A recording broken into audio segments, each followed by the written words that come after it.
All right, so our six-pack today, what do we got, Jim? What are we doing? Van Halen, right? We're doing we're doing the top 6 Van Halen albums. Sammy, Dave, whatever. So the top 6 is going to be our picks this week, and I always go first in the top 6.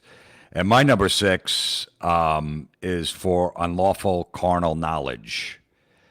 I didn't like 5150 because I was a David Lee Roth guy, so when they split, I didn't want to like 5150, so I but then when they came to the second record with Sammy, I really dug this one. So I like this one actually better than 5150. So that's why my pick number 6 is that, with Pound Cake on there and Top of the World, some really good stuff on there. And Right Now is great. So that's my number 6, Van Halen. Who goes next?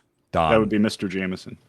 All right, at number 6, the album Jim couldn't like because he was a David Lee Roth fan, as was I, but 5150, to me, by far the best Sammy album with Van Halen, just from top to bottom, all hits, all good. So that's my number 6. All right, before I do my number 6, let me just say how surreal it is that we are sitting here and about to have our guest who actually was on all of these records and a part of this band. It's still ridiculous. We're about to have an original member of Van Halen on. I don't care how well we know him. It's just ridiculous. And we got to ask him about his picks. Yeah, my number 6, I don't have it in front of me, so just put it up because I forgot my list. Oh, For Unlawful Carnal Knowledge. I love that record. It's probably... sound-wise, production-wise, the late, great Andy Johns worked on that. Sound-wise, maybe one of the best-sounding Hagar-era Van Halen records. Very thick, great bottom end. I remember hearing Pound Cake for the first time, just kicked ass. It reminded me a little bit of Montrose.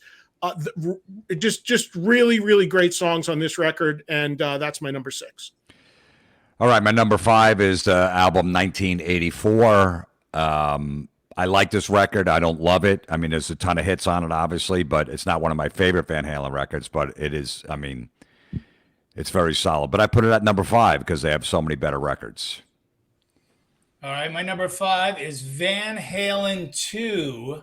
I know every Van Halen fan would have this up way higher, and I am a massive Van Halen fan, but I could never get past the opening of You're No Good into the really poppy Dance the Night Away. It doesn't start banging until about the third song, but obviously once it does, it rocks from till the end.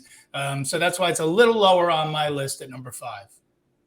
All right, if I remember right, my number 5 is another Hagar era record, and I agree with Don, the best of the Sammy albums, and that's 5150.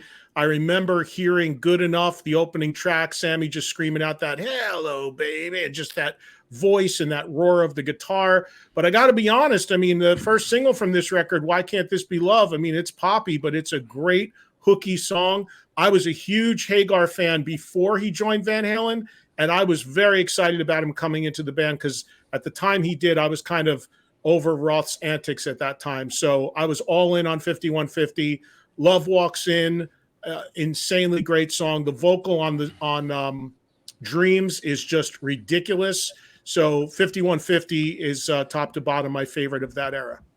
My number 4 is Fair Warning, their fourth record, their darkest record. I love this record. I mean, it's just, you got Unchained, So This Is Love, Sinner's Swing, One Foot Out the Door. I really like this record a lot.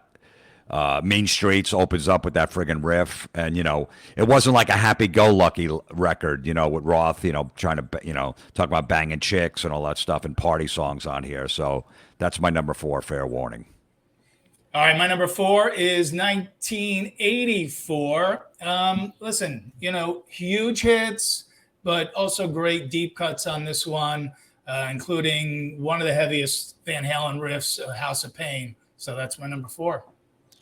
If I remember right, my number 4 is Fair Warning. Yep, I'm remembering my list. Fair Warning. This is the record, if you talk to guitar players, this is the record they will tell you is their favorite Van Halen record. And I'm not a guitar player, but it's something about the tuning. They call this record the record where Eddie discovered the Brown sound, which was just this tone that he had at the time. I've talked to many established guitar players. They worship this record. Hear About It Later, one of my all-time favorite Van Halen songs on this record. So I'm putting Fair Warning at 4. My number 3 is Women and Children First, their third release. Great follow-up to Van Halen 2. Not a bad song on this record. Fools, phenomenal. Take Your Whiskey Home. And the Cradle of Rock, I wasn't crazy about that opening up the record, but still, it's just a masterpiece. Number In a 3. simple rhyme. I know, phenomenal. That closed out the record. That riff at the end. And the harmonies on that song, phenomenal. So number 3 is Women and Children First. Yeah, my number 3 is going to be Fair Warning. Again, Mean Street, Unchained. If you have just those 2 songs on any album ever, if everything else is crap, it's still going to be one of the best albums ever. The only reason for me it's a little further down is it kind of fizzles at the end with that Saturday Afternoon in the Park into One Foot Out the Door. They're both kind of throwaways. So it's fizzles for me at the end, but from top to there is beyond amazing. Jim, I think we're in sync so far in these last 2 because my number 3 is Women and Children First. Oh no, you must be Van no, Halen it's not. too. No, this is right. Joe's got it right. I'm wrong. I just don't have my list in front of me. You're right. Van Halen 2 is at number 3. I'm with you, Don. Opening with a cover of You're No Good set this back a little bit.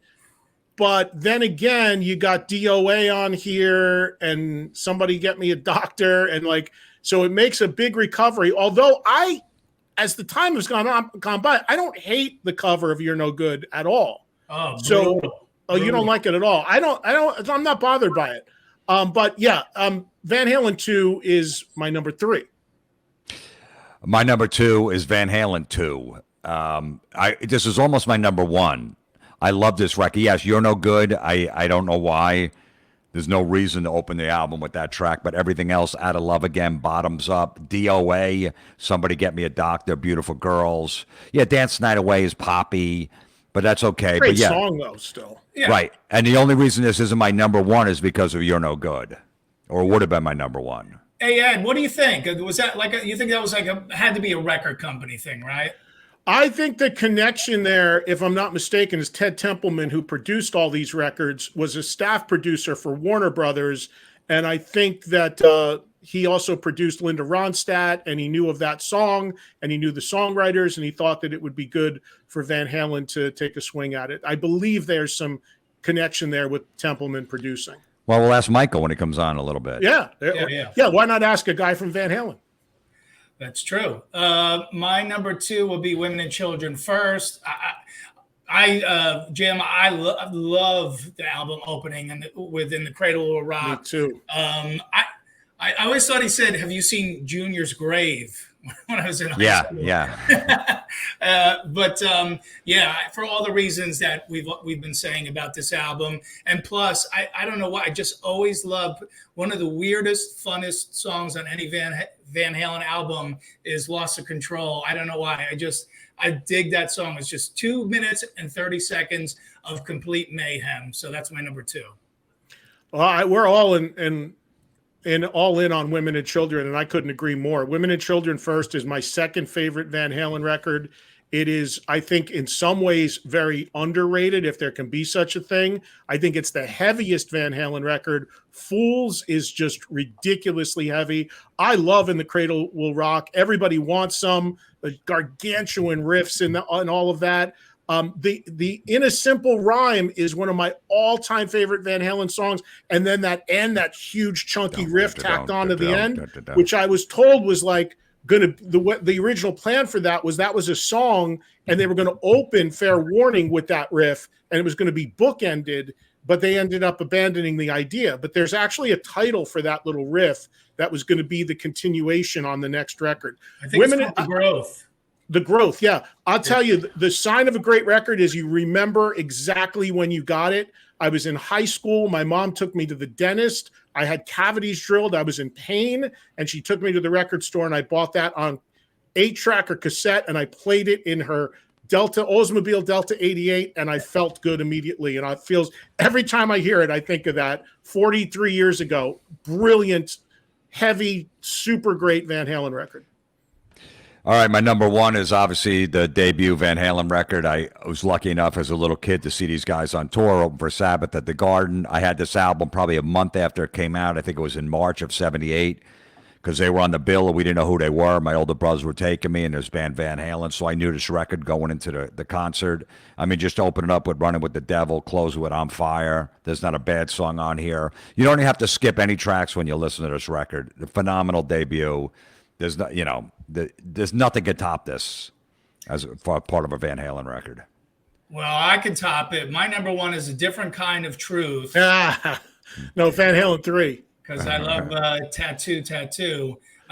Yeah, Jim, I can't add anything. We could name all the songs on there. We all know them, but yeah, top to bottom, not a single bad note, not a single dull moment. This is the Van Halen masterpiece, and Eddie, make it unanimous. Yeah, of course I'm going to make it unanimous. I mean, anyone would be insane not to. Top to bottom, not only the greatest Van Halen record, not only a game changer for rock music in every way, but you could make the case maybe the greatest debut album of all time from any band.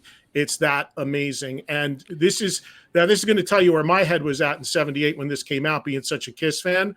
I actually got this record when it came out because Gene Simmons was the first one in the thank yous on the back jacket. So that's why I got it, because I'm like, oh, Gene Simmons likes it. It's got to be good. And then I dropped the needle and I heard Running with the Devil. And I'm like, whoa, this is not Kiss. This is a whole nother thing. And yeah, I mean, what can you say about this record that hasn't been said? It is in every way absolutely flawless and stands the test of time ridiculously. So VH1 across the board, the no-brainer.